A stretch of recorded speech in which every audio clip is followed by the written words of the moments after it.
امن کا شہزادہ شہزادہ prince of peace prince of peace prince of peace prince of peace. Welcome back. Break کے بعد ہم آپ کو خوش آمدید کہتے ہیں پرنس آف پیس میں. آج کا موضوع وہ باتیں جو آدمی کو ناپاک کرتی ہیں. متی رسول کی معرفت انجیلی بیان تھا 15ویں باب کی 10ویں اور 11ویں 2 آیات پر ہم بات چیت کر رہے ہیں. گفتگو کو آگے بڑھاتے ہیں اور پاسٹر آکاش ایمینول صاحب سے مزید اس حوالے سے جانیں گے. جی پادری صاحب.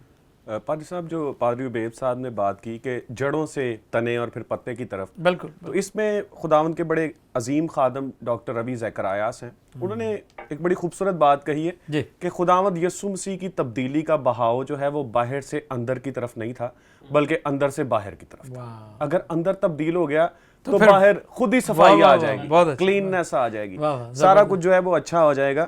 اور خداوند یسوع مسیح نے جو فالٹ جو ہے فائنڈ کیا تھا وہ تھا کہ دل میں ہے. دل اگر تبدیل ہو جائے گا. اب مقدس داؤد کو دیکھتے ہیں. مقدس داؤد جو ہے اس کے بارے میں خداوند نے فرمایا کہ مجھے میرے دل کے موافق ایک شخص مل گیا. لیکن جب اس کا دل خراب ہوا اور اس نے ایک ایسا کام کیا جو ہم جانتے ہیں کہ انسانیت کی تذلیل تھی اور خداوند کے ساتھ جو اس کی رفاقت تھی اور دوستی تھی اس کی تذلیل تھی. اور جب وہ اس میں محو اور مگن تھا جب تک کہ خداوند کا بندہ ناتن اس کے پاس نہیں آیا اور آ کر اسے نہیں بتایا. اور جب اس نے آ کر اسے بتایا تو اسے پتا چلا کہ میرا دل تو بالکل کرپٹ ہے، اس دل کا تو کوئی علاج نہیں. اور پھر اس نے اپنے پورے زور سے زبور 51 میں 10ویں آیت میں اس بات کا بیان کیا کہ آئے خدا میرے اندر پاک دل پیدا کر اور میرے باطن میں اثر نو مستقیم روح ڈال.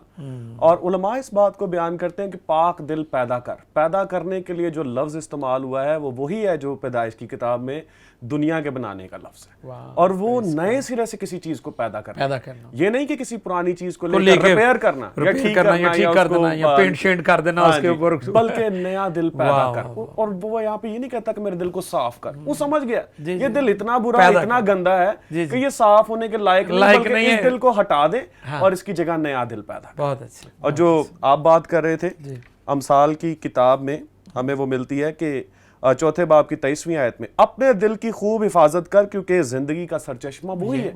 تو it depends on our heart کہ ہماری زندگی کیسی ہوگی.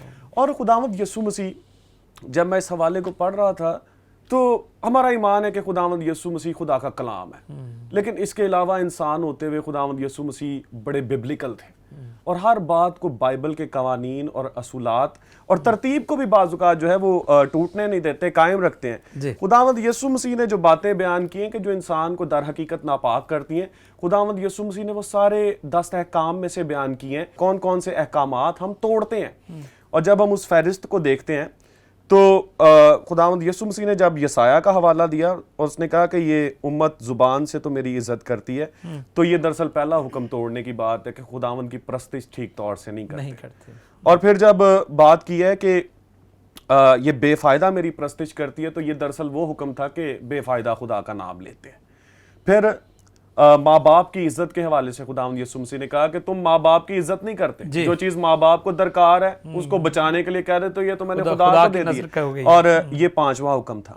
پھر خون ریزیوں کا ذکر ہے، انسان کو ناپاک کرتی ہیں، یہ 6واں حکم. زناکاریاں اور حرام کاریاں 7واں حکم. چوریاں 8واں حکم. جھوٹی گواہیاں 9واں حکم. اور برے خیال اور بدگوئیاں. تمام احکام میں ہمیں یہ نظر آتا ہے کہ برے خیال اور بدگوئیاں انسان کو اپنے دل میں نہیں رکھنی چاہیے. خداوند یسوع مسیح فقی فریسیوں کو سکھانا چاہتے تھے. جیسے انہوں نے کہا کہ تم پودینے پر تو دائیں کی دیتے ہو لیکن بڑے احکام کو فراموش کرتے ہو. تو تم نے ان احکام کو آگے رکھا ہے جن سے تمہیں کوئی فائدہ ملتا ہے، ظاہر داری کرتے ہو کیونکہ لوگ ان سے امپریس ہو جاتے تھے. آج بھی جو لوگ روایتی دکھاوا کرتے ہیں لوگ ان سے بڑا امپریس ہوتے ہیں. لوگ انہیں آ کر کہتے ہیں کہ جی آپ بہت بڑے جو ہیں وہ خادم ہیں، نیک انسان ہیں، بڑا آپ کا مقام ہے. اور وہ بھی پھر اس طرح سے کہ مجھے دیکھو میں کس طرح سے چلتا ہوں اور میری پیروی کرو. اگر تم اس طرح چلو گے جیسے میں چلتا ہوں تو تمہیں خدا پیار کرے گا اور برکت دے گا. تو یہ دکھاوا کرنے کی بات ہے، لیکن در حقیقت جو ہے بات وہ دل کی تبدیلی کی ہے. اور اس میں خداوند یسوع مسیح نے بڑی خوبصورت دعوت دی ہے. ہم اپنے پرانے دل کو خداوند یسوع مسیح کو دے سکتے ہیں اور اس سے ایک نیا اور گوشتین دل لے سکتے ہیں. جس طرح ہم دیکھتے ہیں کہ مقدس متی کی انجیل اس کے 11ویں باب کی 28ویں 29ویں اور 30ویں آیت میں ہے کہ اے محنت اٹھانے والوں اور بوجھ سے دبے ہوئے لوگوں, میرے پاس آؤ, میں تم کو آرام دوں گا. میرا جوا اپنے اوپر اٹھا لو اور مجھ سے سیکھو, کیونکہ میں حلیم اور دل کا فروتن ہوں, تو تمہاری جانیں آرام پائیں گی, کیونکہ میرا جوا ملائم ہے اور میرا بوجھ ہلکا ہے. وہ بوجھ جو فقیر اور فریسی لوگوں پر ڈال رہے تھے, وہ بوجھ بہت بھاری تھا اور اس بوجھ کو اٹھانے سے بھی نجات نہیں ملتی. لیکن جب ہم خداوند یسوع مسیح کا بوجھ اپنے اوپر لے لیتے ہیں اور اس کا ملائم جوا اپنے اوپر لے لیتے ہیں, تو پھر نجات خداوند یسوع مسیح میں ہمارا مقدر ہے, تاکہ ہم اسے پائیں اور خداوند یسوع مسیح کے وسیلے سے ابدی زندگی کا مزہ چکھیں. واہ, بہت اچھے. بالکل ایسے ہی ہوتا ہے جی. جب خداوند یسوع مسیح ہماری زندگی میں نجات کا معاوضہ کرتے ہیں تو یقیناً ہمارا باطن اور ظاہر دونوں بدل جاتے ہیں.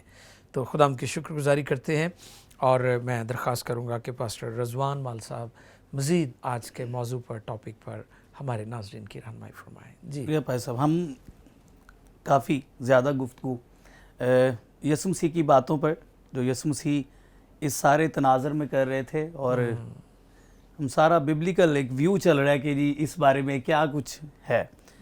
پہلے خدا نے الہی شریعت دی ہے جس میں 10 حکم ہے, جس میں پادری صاحب بیان کر رہے تھے کہ جی سارے حکم کس کس طرح سے وہ توڑ رہے تھے, اور یسوع مسیح ان کو یہ ساری باتیں فردن فردن بتا رہے تھے کہ تم کیا کچھ کر رہے ہو. اس کے اوپر ایک رسمی شریعت آئی جس پہ انسان کے رہن سہن کا سارا طریقہ آیا, کس طرح سے کھانا پینا ہے, کس طرح سے رہنا ہے, بیماریاں ہوں گی تو کیا ہوگا, ختم ہو جائیں گی تو کیا ہوگا, کس طرح سے سارا کچھ ایک پورا نظام وضع کیا ہے. لیکن اس کے اوپر ایک روایات کا ایک بڑا کوٹ آ گیا ہے, جس کی وجہ سے وہ ایک رسمی شریعت جو بڑی ضروری تھی جو خدا نے وضع کی وہ پہنچ گئی ہے, لیکن اس کے اوپر جو روایات کی پوری ایک طے چڑھ گئی ہے اس نے سب کچھ دبا دیا ہے. وہ جیسے پادری صاحب بتا رہے تھے کہ لکھا ہے, یسوع نے کہا کہ تم خود تو ہلکا سا بھی بوجھ اٹھانا پسند نہیں کرتے, تم لوگوں کو بڑا بڑا بوجھ, بھاری بوجھ ڈال دیتے, بھاری بوجھ. اور مطلب یرمیا جیسے چکی کا پارٹ, مطلب کہتے ہیں کہ وہ گلے میں ڈال کے اسے رونے والا نبی اس لیے آگے وہ قوم کے لیے درد رکھتے ہوئے بوجھ اٹھا کے لوگوں کو یہ باتیں سکھاتا. وہ یسوع یہی بتا رہے تھے کہ تم لوگوں کے ساتھ تو ویسا ہی کر رہے ہو, لیکن اپنی جو راست بازی ہے وہ صرف اپنی حد تک پورا کرنے کی کوشش کرتے, لیکن وہ راست بازی تمہیں خدا سے ملا نہیں رہی. وہ راست بازی جو تم لوگوں کو دکھانے کی کوشش کر رہے ہو تمہارے لیے بھی ناکافی ہے اور لوگوں کو خدا تک پہنچا نہیں سکتی. شمع اون جو یسوع کو بچہ ہوتے ہوئے دیکھ رہا ہے, تو وہ یسوع کو دیکھتے ہی کہہ رہا ہے کہ آج میں نے تیری نجات دیکھ لی. وہ کہتا ہے کہ وہ نجات جو خدا دینا چاہ رہا ہے وہ تمہارے بڑے بڑے عجیب لباسوں سے وہ خدا تک یا لوگوں کو خدا تک نہیں پہنچا سکتا. یسوع ان باتوں کو اسی لیے باطن سے ختم کرنے کی بات کر رہا ہے کہ جو چیزیں منہ سے باہر آئیں گی, جو اندر سے باہر نکلیں گی, وہ انسان کو ناپاک کر رہی ہے. تو اس کے لیے ضروری یہ ہے کہ جب وہ باتیں اندر سے آ رہی ہیں تو مطلب وہ ہماری روح کو بھی ناپاک کر رہی ہے. گناہ روح کو ناپاک کرتا ہے, کیونکہ جب گناہ کی کثرت ہو جائے گی تو اس سے روحانی موت واقع ہو سکتی ہے. اور مکاشفہ کی کتاب میں لکھا کہ پہلی موت سے زیادہ خطرناک اور بری جو ہے وہ دوسری موت ہے, اور دوسری موت روحانی موت ہے. اگر روح میں کوئی مر گیا تو وہ جیتا بھی رہے تو خدا کو یا انسان کو اس چیز سے کوئی فرق نہیں پڑ رہا. مطلب یہ ہے کہ خدا کی نظر میں ہمارا باطن ہمیں برا بناتا ہے. بالکل جو اندر ہے, وہ پھر سے کہہ رہا ہوں کہ جو اندر ہے وہی باہر نکلے گا. یسوع مسیح کہتا ہے, جیسے ہم بات کر رہے تھے, پادری صاحب نے بھی کہا کہ جڑ سے شاخ کی طرف جاتے ہیں, تبدیلی کی بات ہو رہی تھی. مطلب تبدیلی جب کرنی ہے اور ہونا بھی ضروری ہے, اس کے لیے باطن کو ہی بدلنے کی ضرورت ہے. ہم روز کئی طرح کی باتیں سوچتے ہوں گے, نہیں میرے اندر یہ جو ہے وہ غلط ہے, میں اس کو بدلنے کی کوشش کروں گا, میں فلاں کے لیے ایسا سوچ رہا ہوں, میں اس کو بدلنے کی کوشش کروں گا, میں اپنے اندر اصلاح کروں گا. لیکن وہ صرف باتیں منہ میں ہی رہ جاتی ہے یا وہ صرف ظاہری ہو جاتی ہیں. لیکن یسوع مسیح کہتا ہے کہ ہم جو کر رہے ہیں اسے عملی طور پر کریں. اس لیے خداوند یسوع المسیح یوحنا کے انجیلی بیان میں کہتے ہیں, اس کے اپیل میں یہ بات بڑی ضروری ہے کہ یسوع مسیح نے کہا کہ جس طرح میں باپ سے محبت رکھتا ہوں تم بھی ایک دوسرے سے محبت رکھو. اس محبت میں نفرت نہیں ہوتی, اس میں دوگلا پن نہیں ہوتا, اس میں کوئی شخص دو دلا نہیں ہوتا. وہ شخص جو یسوع محبت رکھنے کی بات کر رہا ہے, اس میں یسوع نے یہاں تک کہا کہ کوئی کسی سے اتنی محبت نہیں کرتا کہ کسی کے لیے اپنی جان قربان کر دے. مطلب وہ محبت اسی باتوں سے نکل رہی ہے جس کی بات یسوع کر رہا ہے. اس لیے جب زکائی کا آپ واقعہ پڑھتے ہیں تو وہاں پر زکائی کا باطن بدل گیا ہے, تو یسوع نے اس کے لیے کہا کہ آج اس گھر میں نجات آئی. مطلب یہ وہ باطن تبدیل کرنے کی بات کر رہا ہے یسوع, کہ جو باتیں اندر سے نکلتی ہیں ان کو بدلنے کی ضرورت ہے. مطلب جیسے پادری صاحب نے کہا کہ دل بدلنے کی ضرورت ہے. خدا سے کہیں کہ ہمارا دل بدل دے, جس سے یہ باتیں ختم ہو جائیں گی. صحیح فرما رہے ہیں, بالکل صحیح. بہتر طور پر خدا کی تعلیمات کو سیکھ پائیں گے. اور پھر سب سے ضروری بات, یہی ایک سب سے بڑی رکاوٹ ہے جس کی وجہ سے ہماری خدا کے ساتھ رفاقت کبھی مکمل اور پوری اور برقرار نہیں رہ سکتی. جس کی وجہ سے کیونکہ ہمارے اندر جب باتیں ہی دو طرح کی ہوں گی, ہمارے اندر خیالات ہی دو طرح کے ہوں گے, اچھے خیال بھی ہوں گے, برے خیال بھی ہوں گے, تو وہ پھر جنگ جاری رہے گی, وہ لڑائی اندر سے ختم نہیں ہوگی. رفاقت کی بدولت تو بندہ راست بازی میں جا رہا ہے. صحیح. تو اگر باتیں ہی دو طرح کی ہوں گی, اچھی اور بری باتیں, تو پھر رفاقت قائم نہیں رہ سکتی, وہ رفاقت بھی ختم ہو جائے گی. یعنی دل کی تبدیلی بہت ضروری ہے. جو بات آج ہم بات کر رہے ہیں یا جو ہمارا ٹاپک ہے اس میں ہم یہ چیز سیکھتے ہیں کہ ہمارا دل تبدیل ہونا بہت ضروری ہے, کیونکہ ہمارے دلوں کی سختی تو ہمیں نافرمان بناتی ہے. بالکل. کلام میں لکھا ہے جب تم اس کی آواز سنو تو اپنے دلوں کو سخت نہ کرو. تو ہمارے دلوں کی سختی جو ہے وہ ہمیں نافرمان بناتی ہے, اور کلام کو ہم اپنے اندر نہیں لیتے. اور کیونکہ کلام میں یہ قدرت ہے کہ جب وہ جاتا ہے تو پھر وہ بدل دیتا ہے. بالکل بدل. تو دل کیونکہ سخت ہیں اور دل تبدیل ہونے کی ضرورت ہے. بالکل. جیسے داؤد کے بارے میں پائی صاحب نے بڑی اچھی بات کی کہ پھر اس نے کہا میرا جو دل ہے اسے تو تبدیل کر دے, نیا بنا دے اسے. بالکل. اسے ٹھیک نہ کر بلکہ اسے نیا بنا دے, نیا ہی دے دے. یہ بہت ضروری ہے. چلیں جی, بہت اچھے. پاسٹر رضوان نے مزید ہمارے ناظرین کی بہت اچھی رہنمائی کی ہے. میں شکر گزار ہوں پائی صاحب آپ کا اور آپ کی ساری خدمت کے لیے. اور میں چاہوں گا کہ ہم پاسٹر عبید موری صاحب سے مزید جانیں. جی عبید صاحب کیا کہیں گے مزید اس حوالے سے؟ جی پائی صاحب بہت شکریہ ایک بار پھر موقع دینے کا. جی. یرمیہ نبی کے صحیفہ پاک میں لکھا ہے کہ اگر تو لطیف کو کثیف سے جدا کرے تو میرے منہ کی مانند ہوگا. اور یہ وہ کام ہے جو انبیاء میں سے کوئی نہیں کر سکا. خداوند یسوع مسیح کے آنے کا مقصد ہی یہ تھا کہ وہ اس چیز کو بیان کرے, اس چیز کو پیش کرے جو اس سے پہلے کوئی کر ہی نہیں سکتا تھا. یہ خداوند یسوع مسیح ہی کو یہ فریضہ انجام دینا تھا. اور خداوند یسوع مسیح ہیں جو حقیقت میں بیان کریں کثیف کیا ہے اور لطیف کیا ہے, پاکیزگی کیا ہے, ناپاکی کیا ہے. اور اس کی ایک وجہ یہ ہے کہ خداوند یسوع مسیح منبع پاکیزگی ہیں. تو میں یہ سمجھتا ہوں کہ خداوند یسوع مسیح نے حقیقت میں بیان کر دیا کہ یہ جو خداوند کا زندہ کلام ہے, جس طرح پہلے ہم بات کر رہے تھے احکام 10 کی, وہ 2 تختیوں پر لکھے جانے والے احکام جو ہیں, پہلے 4 حکم جو ہیں جو خدا کی ذات سے تعلق رکھتے ہیں, جی ان 4 کا تعلق خدا کی ذات سے ہے. اور باقی 6 حکم جو ہیں 2سی تختی کے, وہ ہیں جن کا تعلق براہ راست انسان کے لیے ہے. ٹھیک ہے. تو وہ ساری شریعت سے آگے جب بزرگوں کی روایت آ گئی, تو میں یہاں پر اس پلیٹ فارم سے یہ ان تمام لوگوں کو بھی یہ بیان کرنا چاہتا ہوں کہ خدا کے لیے اب بزرگوں کی روایات جو آپ کی اپنی وضع کی ہوئی راست بازی ہے, اس کو اب نہ تھوپے خدا کے کلام پر.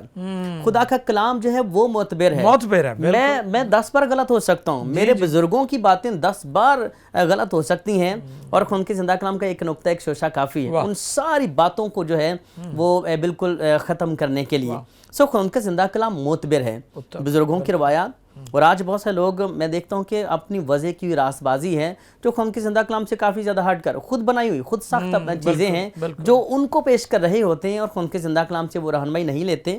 میرا چونکہ موضوع یہ نہیں ہے کہ ہم ان رسومات کی بات کریں جو غیر بائبلی ہیں, ان تعلیمات عقائد کی جو لوگوں نے ایمان کا حصہ بنا رکھا ہوا ہے. جی بالکل اصل موضوع نہیں ہے, لیکن میں یہ ضرور کہوں گا کہ وہ ہیں جو انسان کی وضع کی ہوئی راست بازی ہے, جس طرح وہ بھی بزرگوں کی روایات کا ذکر کرتے ہیں. تو معتبر ہے خدا کا کلام. پہلی تو یہ بات ہے کہ آپ اپنی بہت ساری ان باتوں کو بالکل آپ چھوڑ دیں. ان کے زندہ کلام کی پیروی کرنا تو محض کہنے کی بات نہ ہو کہ تیرا کلام میرے قدموں کے لیے چراغ و راہ کے لیے روشنی ہے, بلکہ رہنمائی جب ان کے زندہ کلام آپ کو دیتا ہے, ایک ضابطہ حیات آپ کو دیتا ہے, تو پھر بزرگوں کی روایات وہ اچھی ہو سکتی ہیں لیکن اس قدر معتبر نہیں ہے جس قدر ان کا زندہ کلام کہ ہاں تم اچھا کرتے ہو، جو یہ سمجھ کر اس کو پڑھتی ہو. جیسے بھائی صاحب نے کہا تھا کہ رسمی شریعت جو ہے وہ ہماری رہنما بنی ہے، ہاں جی بالکل ایسے ہی ہے نا، وہ بہتر ہو سکتی ہیں جی لیکن وہ ہماری نجات کے لیے جو ہے وہ ناکافی ہے. اس کے لیے خدا کا زندہ کلام ہی ہمیں چاہیے ہے، ضرورت ہے. اب خدا کے زندہ کلام میں ذکر ہے ان چیزوں کا جو انسان کو ناپاک کرتی ہیں. لوگ یہی سمجھتے ہیں کہ ہاں جو چیز باہر سے اندر جاتی ہے بندے کو وہ ناپاک کرتی ہے. جی بالکل. اگر وہ ناپاک کرتی بھی ہیں تو ان کا تعلق جو ہے پھر اسی دائرے میں ہے، وہ انسان کی حد تک ہے. اور خداوند یسوع مسیح نے بیان کیا کہ ہاں وہ چیزیں اصل میں بندے کو ناپاک کرتی ہیں جو اندر سے نکلتی ہیں.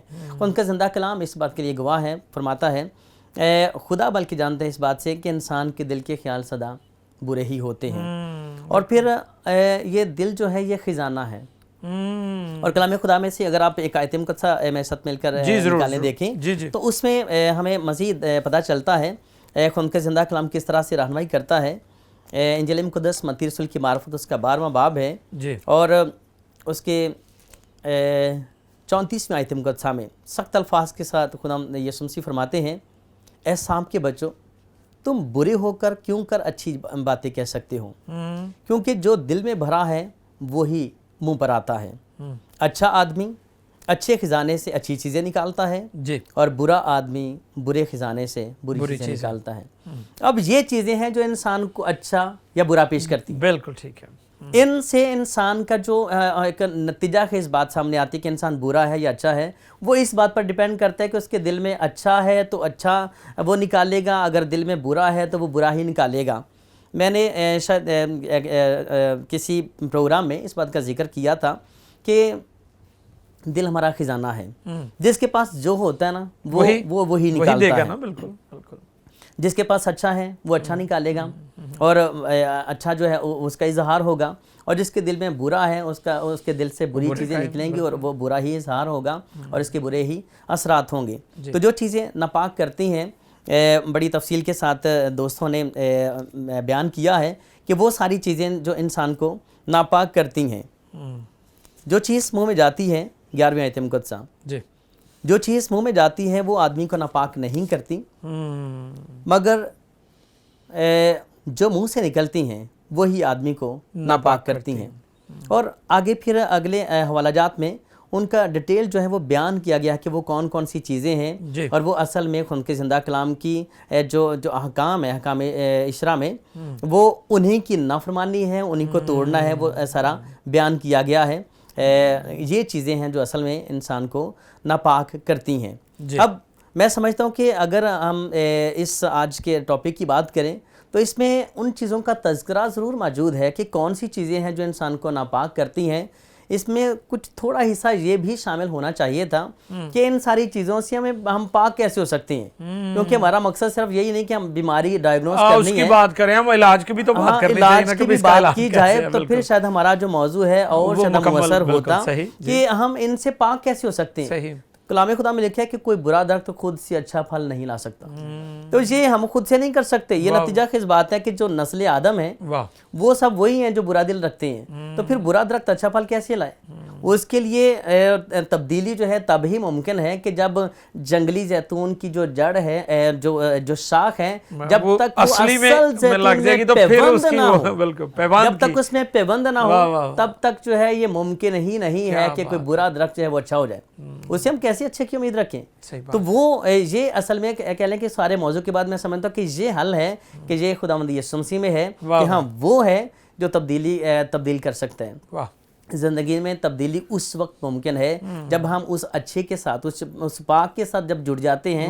تو پھر جو ہے ہمارے اس کے ساتھ جڑنے سے وہ ناپاک نہیں ہوتا بلکہ ہم ہیں بالکل سلیب کی طرح. جیسے سلیب کی جو لکڑی ہے وہ شرمندگی اور رسوائی کا نشان تھی، لیکن یسوع کے ساتھ جڑ جانے سے سلیب کی بھی شان بڑھ گئی ہے اور آج یہ ہمارا فتح کا نشان اور علامت سمجھی جاتی ہے. بالکل بزرگ پادری صاحب کا ایک گیت لکھا ہوا ہے کہ برکت سے بدل دی لعنت سلیب کی. تو یہ خداوند یسوع مسیح نے اصل میں جڑنے سے وہ مبارک شخصیت جو ہے جڑنے سے جو ہے اس کی جو ہے لعنت وہ برکت میں تبدیل ہوئی ہے. اور یہی وجہ بنتی ہے کہ ہاں جو کوئی اس کے ساتھ جڑتے ہیں, اس میں پیوستہ ہوتے ہیں, اس میں قائم ہوتے ہیں, پھر ان کے اندر یہ تبدیلی آتی ہے, ورنہ یہ تبدیلی آ نہیں سکتی ہے. ہم ٹھہرے وہی برے کے برے درخت, اور تو اچھے کی امید کیسے ہوں. جی خدا یسوع مسیح میں قائم ہونے ہی سے اس بات کی پاسبلٹی ہے کہ ہمارا دل تبدیل ہو جائے, اور یہ چیزیں جو ہمیں ناپاک کرتی ہیں ان سے ہم بچ جائیں, پاکیزگی کی طرف چلیں. بالکل بالکل. بہت شکریہ پاسٹر عبید مورس نے, بہت اچھی باتیں کی ہیں. جی پاسٹر آکاش, آپ اس حوالے سے مزید کچھ کہنا چاہتے ہیں؟ جی ضرور. بڑی خوبصورت بات پادری صاحب نے کی کہ انسان جو ہے وہ اپنی کوشش سے ایسا نہیں کر سکتا. بعض اوقات جو ہے وہ انسان کہتا ہے کہ میں کوشش کر رہا ہوں, اور بعض اوقات چرچ بھی نہیں جاتا, وہ کہتا ہے کہ میں پہلے اپنے آپ کو ٹھیک کر لوں پھر ہی چرچ جاؤں گا, اور پھر چرچ جاؤں گا. اور کئی دفعہ کسی کو کہتے ہیں کہ بھائی چرچ آیا کریں, وہ کہتا ہے بھائی صاحب میں اس لائق نہیں, لیکن ہمیں دیکھنا چاہیے کہ چرچ ہی وہ جگہ ہے جہاں پر وہ آئے گا, اس کا دل ٹوٹے گا, اور اس کے اندر تبدیلی واقع ہو سکتی ہے. یہ حل بتا رہے ہیں بھائی صاحب, بالکل ٹھیک ہے. اور کلوسیوں کے خط میں ہم دیکھتے ہیں کہ کلسے کی جو کلیسیا تھی وہ بھی بہت زیادہ جو ہے وہ دنیاوی ہو گئی تھی اور روایتوں کو ماننے لگ گئی تھی. تب پولس رسول نے انہیں سکھایا, دوسرے باب میں ہم اس بات کو دیکھتے ہیں, لکھا ہے ان باتوں میں اپنی ایجاد کی ہوئی عبادت اور خاکساری اور جسمانی ریاضت کے اعتبار سے حکمت کی صورت تو ہے, مگر جسمانی خواہشوں کے روکنے میں ان سے کچھ فائدہ نہیں. سو جسمانی خواہشوں کو روکنے کے لیے ہمیں خداوند یسوع مسیح کے قدموں میں جانے کی ضرورت ہے. اور جب ہمارا دل ٹوٹ جاتا ہے, لکھا ہے شکستہ دل شکستہ روح اس کی قربانی ہے. جب ہم شکستہ دل اور شکستہ روح کے ساتھ خداوند کے حضور بیٹھ جائیں گے اور اپنے ہاتھ کھڑے کر لیں گے, we need to surrender. ہم کہیں گے کہ اے خداوند میں اپنے آپ کو تبدیل نہیں کر سکتا, مہربانی سے تو مجھے تبدیل کر, اور پھر مجھے نیا دل عطا فرما. آمین. بالکل بالکل صحیح فرما رہے ہیں جی. کسی خادم نے کہا کہ 2 جگہ ہیں جہاں پر خدا میں مل سکتا ہے, فروتن کا دل اور عالم بالا. آمین. ہیونلی پلیسز جو ہیں, آسمانی مقاموں پر ہم اس سے ملاقات کر سکتے ہیں. بہت شکریہ پاسٹر آکاش نے مزید خوبصورت اور قیمتی باتیں کی ہیں. ناظرین, ہم کوشش کرتے ہیں کہ ہم نئے ٹاپک کے ساتھ آپ کی خدمت میں حاضر ہوں, اور اس میں بہت سارے لوگوں کے سوالات بھی ہوتے ہیں, اور مجھے امید ہے کہ بہت سارے لوگوں کے سوالات کے جوابات بھی آپ کو مل چکے ہیں, اور آپ برکت پا رہے ہیں, ترقی کر رہے ہیں. خدا ہم کی شکر گزاری کرتے ہیں پی ایم آئی ٹیلی ویژن کے لیے, پروگرام پرنس آف پیس کے لیے, جس کو لوگ بہت زیادہ پسند کرتے ہیں. آخر میں شکر گزار ہوں خدا کے خادمین کے لیے, پاسٹر آکاش آپ کے لیے, پاسٹر رضوان, پاسٹر عبید, آپ تینوں خدام کے لیے خدا ہم کی شکر گزاری. ناظرین, میں چاہوں گا کہ آپ ہمیں اپنی آرا فیڈ بیک سے ضرور نوازیں. ہمارے نمبرز موجود ہیں اسکرین پر, اور اسی طرح آخر میں بتاتا چلوں کہ پی ایم آئی ٹیلی ویژن کے سارے پروگرامز یوٹیوب پر موجود ہیں. آپ ان پروگرامز کو اگر دیکھنا چاہتے ہیں تو ہمارے YouTube channel P M I T V کو سبسکرائب کر لیں, تاکہ ان پروگرامز کو آپ وہاں دیکھ سکیں. اپنا اور دوسروں کا خیال رکھیں. God bless you all. Keep watching P M I television. Prince of Peace, Prince of Peace.